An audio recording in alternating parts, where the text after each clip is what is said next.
বিষয়টা একটু বলেন। আমরা গাজল সর্বজনীন জগন্নাথ মন্দির কমিটির সব ভক্তবৃন্দ আমরা বিগত 7 বছর থেকে আমরা একটি মন্দির এর মধ্যে দিয়ে আমাদের বিগ্রহ প্রতিষ্ঠা করে চলছিলাম। এর মধ্যে আমাদের বিগত দিনে দুবার করে বড় ধরনের বৃষ্টি হওয়ার জন্য আমরা আমাদের যখন বিগ্রহের কাছে পৌঁছে বৃষ্টির সময় দেখতে পাই যে বিগ্রহের পায়ে আমাদের জল চলে আসছে এবং পা পর্যন্ত ভিজে যাচ্ছে।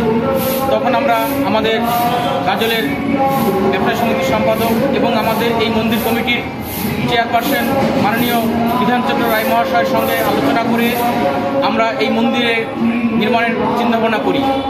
আমরা আনুমানিক 30 লক্ষ টাকা ব্যয়ে এই মুহূর্তে আমরা মন্দিরের কাজ এগিয়ে চলেছি। আমাদের কাজ এখনো সম্পূর্ণ হয়নি।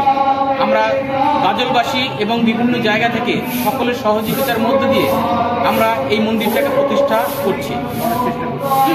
এখনো কাজ শেষ হয়নি, চলছে এখন কাজ। আপনাদের সকলের সহযোগিতা আমরা চাইছি, আসুন আমাদের মন্দিরে সহযোগিতা করুন।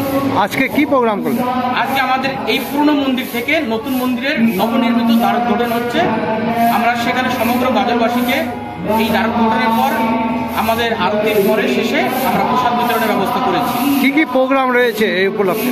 আমাদের এখানে ভাগবত পাঠ চলছে, গীতা পাঠ চলছে, যজ্ঞ চলছে এবং সেই সঙ্গে বিভিন্ন আরতি চলছে, কীর্তন, সবকিছু দিয়েই আমাদের এই অনুষ্ঠান এগিয়ে চলছে। অবশ্যই নরনারায়ণ সেবা হবে। নরনারায়ণ সেবা হবে, আরতির শেষে আমাদের নরনারায়ণ সেবা হবে।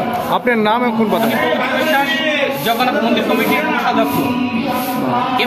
সমগ্র ভক্তবৃন্দদের কাছে আবেদন করছি, আমাদের মার্চ মাসের 30 তারিখ 2025 থেকে এই জগন্নাথ মন্দিরের বাৎসরিক কীর্তন অনুষ্ঠিত হবে।